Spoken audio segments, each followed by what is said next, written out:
हैं तैयार हम। जी हाँ, न जाने कितनी तेज हवाएं आई, आंधी आई, बारिश आई, लेकिन न कभी सब्र में कमी आई, न कभी उम्मीदों ने दम तोड़ा। भारतीय राष्ट्रीय कांग्रेस के 138 साल के इतिहास को समेटे ये पंक्तियां गवाह हैं कि किस तरह उतार चढ़ाव की परिस्थिति में, हर परिस्थिति में कांग्रेस ने देश को सबसे आगे रखा, देशवासियों को प्राथमिकता दी, पक्ष में या कहीं विपक्ष में रहते हुए भी देश में समता, समानता, संप्रभुता को बनाए रखने की हर मुमकिन कोशिश की।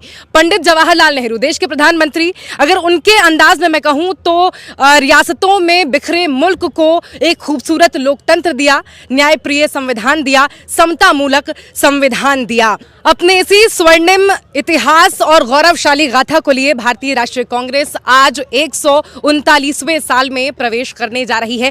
हैं तैयार हम। जी हां, इस नारे के साथ ही आज भारतीय राष्ट्रीय कांग्रेस अपना 138वां जन्मदिन या कहीं कि स्थापना दिवस मनाने जा रही है।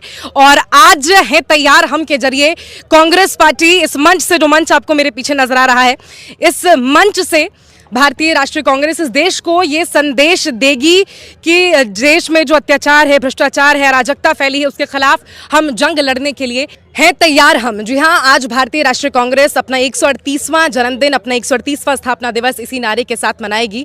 और इस नारे के जरिए देश को ये संदेश देने की कोशिश होगी कि एक ऐसे वक्त में जब देश पर विभाजनकारी ताकतें एक बार फिर से कब्जा करने की कोशिश कर रही हैं, देश के लोकतंत्र को गुलाम बनाया जा रहा है, जब तानाशाही अपने चरम पर पहुंच रही है, तो ऐसी ताकतों से लड़ने के लिए भारतीय राष्ट्रीय कांग्रेस पूरी तरह से तैयार है। न केवल भारतीय राष्ट्रीय कांग्रेस, बल्कि इस मंच से, महाराष्ट्र के नागपुर के इस मंच से आज पूरे देश का, देश के तमाम लोगों का, करोड़ों लोगों का आह्वान।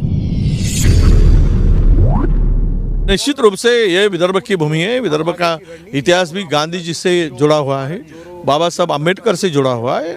1936 में सेवाग्राम में महात्मा जी पहली बार यहाँ आए थे, बापूजी आए थे और उन्होंने यहाँ से वर्धा जिले में सेवाग्राम में ये स्थापना की थी। 1942 में भारत छोड़ो का ठहराव भी यही विदर्भ की भूमि से हुआ था। अंग्रेजों भारत छोड़ो, ये भी इतिहास है।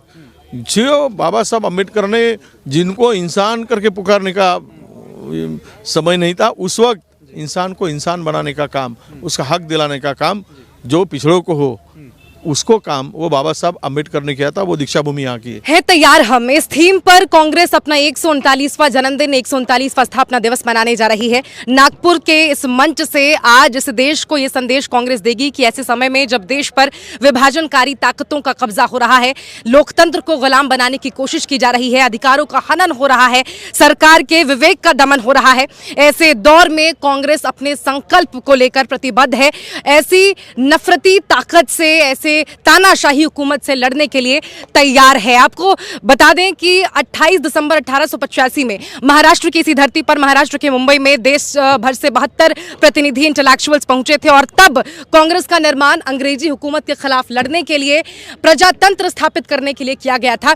एक बार फिर ऐसे दौर में जब देश में नफरत की जो ताकत है, नफरती ताकत है, वो कब्जा करने की कोशिश में है, इस मंच से, नागपुर के इस मंच पर जो तमाम लीडर हैं कांग्रेस के, वो पहुंचेंगे और देश को ये संदेश देंगे कि हम ऐसी ताकतों से लड़ने के लिए फिर एक बार तैयार हैं।